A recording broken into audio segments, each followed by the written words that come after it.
Chers lecteurs, bonjour. À côté d'un certain nombre de romans, j'ai aussi écrit des nouvelles, en général rassemblées par recueil thématique. Le recueil Désir et Destin rassemble ainsi 21 nouvelles appartenant à tous les genres, tendres, cruelles, drôles, fantastiques, sur l'amour et le désir. Parmi celles-ci, il y en a une que j'aime beaucoup et que je cite régulièrement quand il s'agit de parler de surveillance généralisée, de lois liberticides, etc. Cette nouvelle s'intitule « Passion professionnelle ». Elle l'avait aperçu, une fois, au détour d'un écran. Cela avait suffi. Elle ne savait rien de lui, mais cela n'avait pas duré. Elle ne tarda pas, en effet, à trouver son nom, son adresse et son matricule national grâce à la reconnaissance faciale et à l'identification palmaire au passage d'un portillon de métro. Dès lors, suivre ses déplacements était devenu un jeu d'enfant.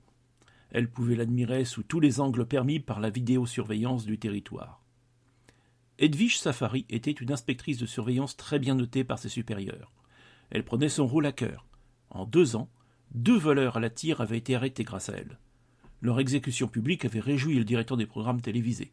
De très belles audiences. L'homme qu'elle avait remarqué ne se doutait de rien, bien entendu. Mais Edwige le regardait souvent. Sa démarche était souple, il semblait musclé.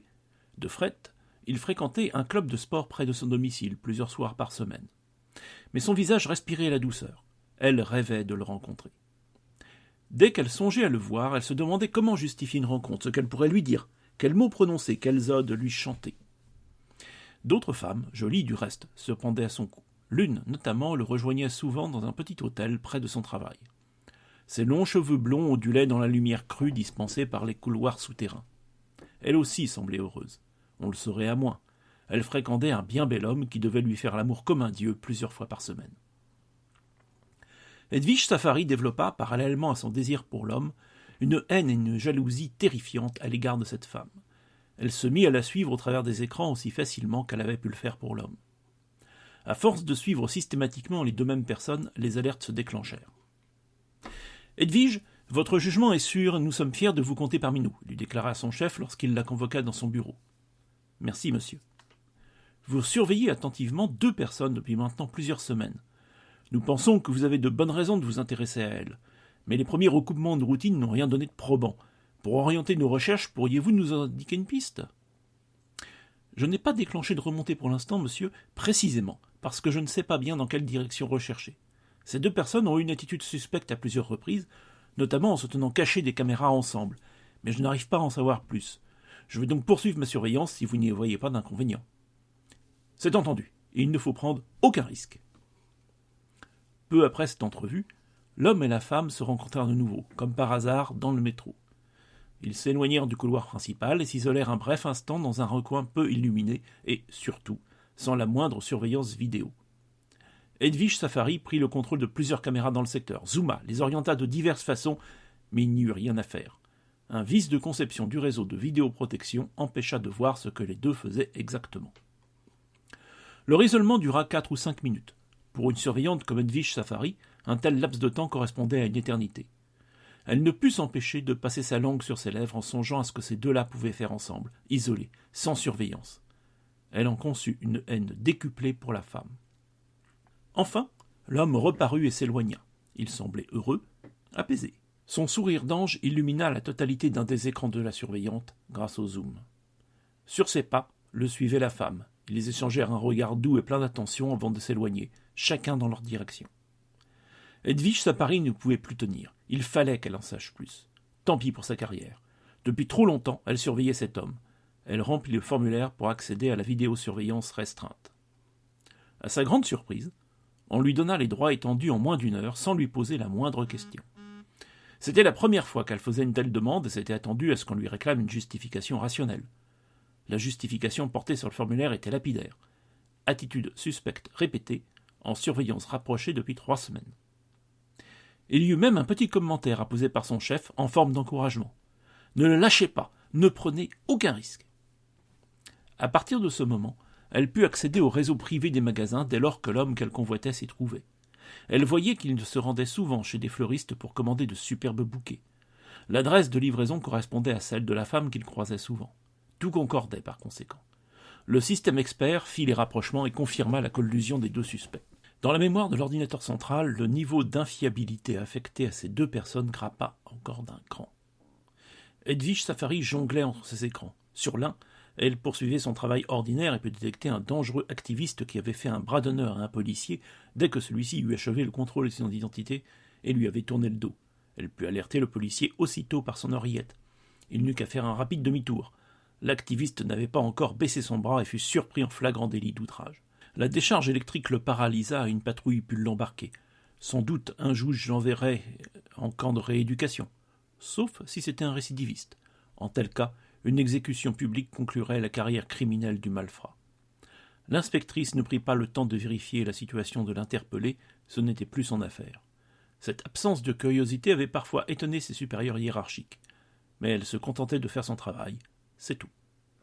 La note d'efficacité d'Edwige Safari continuait donc sa progression, et sa cote de confiance suivait bien sûr le même chemin. Ses analyses étaient autant crues que ses intuitions. Enfin, elle osa se connecter au réseau interne de l'appartement de l'homme qu'elle convoitait.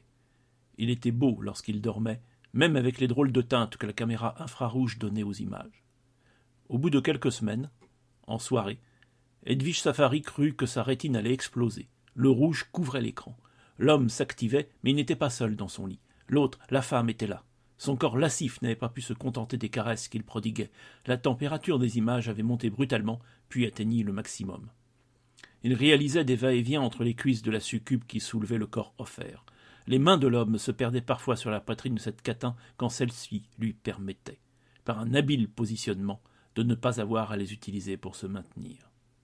Edwige Safari sentit une humidité suspecte lui entourer le nez quand les lèvres des deux suspects se rejoignirent en un accolement qui semblait ne pas devoir s'arrêter, tandis que les autres mouvements se ralentissaient. Un dernier coup de rein donné par la séductrice sépara les deux visages un court instant. Puis les deux corps se recollèrent, se superposant calmement, apaisés, possédés l'un par l'autre. Le liquide salé s'immisça entre les lèvres de l'inspectrice qui haletait. Elle savait qu'elle ne pourrait pas supporter cela très longtemps. Pourtant, comme par masochisme, elle ne pouvait pas cesser de regarder, soir après soir, car désormais, la succube semblait résider chez l'homme, et chaque nuit, Edwige Safari devait baisser l'intensité des teintes de son écran de surveillance. Il fallait agir, et cela rapidement. L'inspectrice revenait dans l'équipe de jour dans peu de temps, au fil du roulement normal. Savoir que tout cela persisterait alors même qu'elle ne pourrait plus le voir lui était encore plus insupportable que d'observer, dans diverses fréquences de lumière, les étreintes du couple. Désormais dans l'équipe du matin, Edwige Safari assistait aux embrassades sur le seuil, mais plus guère aux véritables étreintes. Elle en souffrait. Ses collègues se plaignirent qu'elle devenait irritable. Elle s'excusa, expliquant qu'elle était fatiguée. « Voulez-vous prendre un peu de vacances ?» lui demanda Paternel, son chef. Elle déclina modestement, s'excusant de nouveau de la perturbation qu'elle causait dans le service et retournant aussi vite que possible à ses écrans. Et puis elle eut de la chance. La femme était en retard. L'étreinte matinale avait duré plus que ce qui était raisonnable. Arrivée à un boulevard juste avant sa station de métro, elle regarda bien à droite puis à gauche. Aucun policier ne regardait. Une patrouille s'éloignait et aucune autre ne devait être logiquement à immédiate proximité. La femme traversa alors que le signal rouge lui interdisait. Edwige Safari déclencha l'alerte dans les oreillettes des membres de la patrouille qui fit aussitôt demi-tour. Mais au lieu de s'arrêter au premier coup de sifflet, la femme courut de plus belle. Un délit de fuite. Elle venait de commettre un délit de fuite. Edwige Safari ne comprit pas pourquoi la femme prenait ce risque. Alors elle eut l'audace de satisfaire sa curiosité. Elle appela sa fiche à l'écran. La femme avait déjà été condamnée pour avoir giflé un policier 5 ans plus tôt. La peine prononcée avait été particulièrement légère. Quelques mois de prison et 10 coups de fouet en public. Aurait-elle séduit le juge ? Quoi qu'il en soit, elle était désormais en situation de récidive d'actes délictuels. Cela impliquait son élimination de la société selon le principe « il faut laisser une chance à chaque criminel ». Mais une seule. Edwige Safari suivit la fuite de la femme. Un zoom d'une caméra de surveillance lui montra le visage défait de sa rivale. Les pleurs inondaient le visage haï et plus le sien. L'inspectrice se surprit même à sourire. Le plaquage au sol de la fuyarde par la patrouille fut facilité par une décharge électrique. La foule des travailleurs honnêtes s'était écartée instinctivement, permettant aux policiers de tirer et stigmatisant plus nettement encore celle qui s'écartait du flot, qui refusait la loi du troupeau, la brebis noire à en éliminer. Il était assez rare qu'Edwige Savary mène des entretiens. Ceci était en fait exceptionnel. Il suffisait en général de transmettre les pièces au juge qui recevait le prévenu pour entendre sa confession et prononcer la peine appropriée. La pièce au mur métallique n'était pas surveillée autrement que par les inspecteurs situés derrière le miroir sans teint. Elle était conçue pour qu'aucune communication clandestine ne puisse avoir lieu, notamment par le biais d'un téléphone mobile, même miniaturisé. Edwige Savary se présenta à ses collègues, un sourire timide aux lèvres. Elle jeta un œil par-delà le miroir sans teint. L'homme était là, assis sur une chaise métallique, nu. Il avait un œil au bord noir et quelques écorchures sur le corps. Il était presque au centre de la pièce. Le véritable centre était vide. Et symétriquement à l'emplacement du détenu, se situait une chaise similaire à la précédente. « Vas-y, Edwige, fais-le parler, ce salaud !» L'inspectrice répondit par un sourire et pénétra dans la pièce. Elle était enfin face à lui. Elle sentit qu'elle rougissait. Il la regardait, de la tête aux pieds. Est-ce qu'elle lui plaisait ? Elle osa le rêver. Mais elle ne supporta pas son regard. Elle baissa le sien en s'approchant. Malgré les menottes lui en serrant les poignets, il restait un mâle puissant. Les muscles dessinaient la forme parfaite d'un corps d'homme. Edwige Savary assit sa silhouette fluette sur la chaise vide et croisa les jambes sous sa jupe droite d'uniforme. Une voix aussi fluette que la silhouette s'échappa d'entre ses lèvres. « Bonjour, vous avez été interpellé sur votre lieu de travail suite à l'arrestation de votre compagne. Vous saviez qu'elle était une reprise de justice ?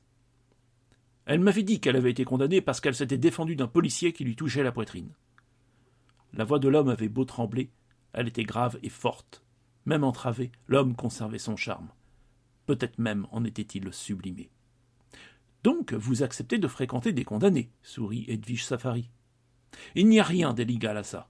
Elle avait payé sa dette. Non, bien sûr, chacun doit avoir sa chance. Mais comme vous le savez, malheureusement, elle ne l'a pas compris et n'a pas saisi sa chance, celle que le gouvernement lui a donnée. Ce matin, elle a résisté à un contrôle mais a finalement été interpellée. Edwige Savary parlait doucement, sans cesser de lui sourire. Qu'allez-vous lui faire ? L'inquiétude pointait dans la voix masculine. Les mains s'écartèrent instinctivement, tendant la chaîne, améliorant encore la courbure des muscles. La bouche, légèrement entr'ouverte, appelait le baiser. Edwige Savary sentit sa culotte s'humidifier.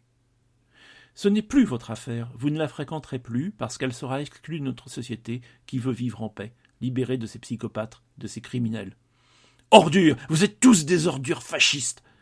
Edwige Savary eut une poussée hormonale en entendant la voix de l'homme. Qu'elle aimerait être dans sa chambre à coucher avec cet homme en train de s'activer sur elle tout en la couvrant d'injures. Elle n'eut pas le temps de répliquer. Elle n'avait d'ailleurs rien à dire. Ses collègues avaient jailli dans la pièce et traîné l'homme qui se débattait en hurlant, en pleurant comme un petit enfant. Edwige Savary le regarda s'éloigner. Elle ne fit pas un geste, ne modifia en rien son sourire pincé, ne prononça pas une parole. Elle se concentrait, observait la scène avec un apparent détachement, et tentait juste d'imprimer dans sa mémoire le moindre détail de ce corps superbe. Elle savait qu'elle ne le reverrait plus jamais.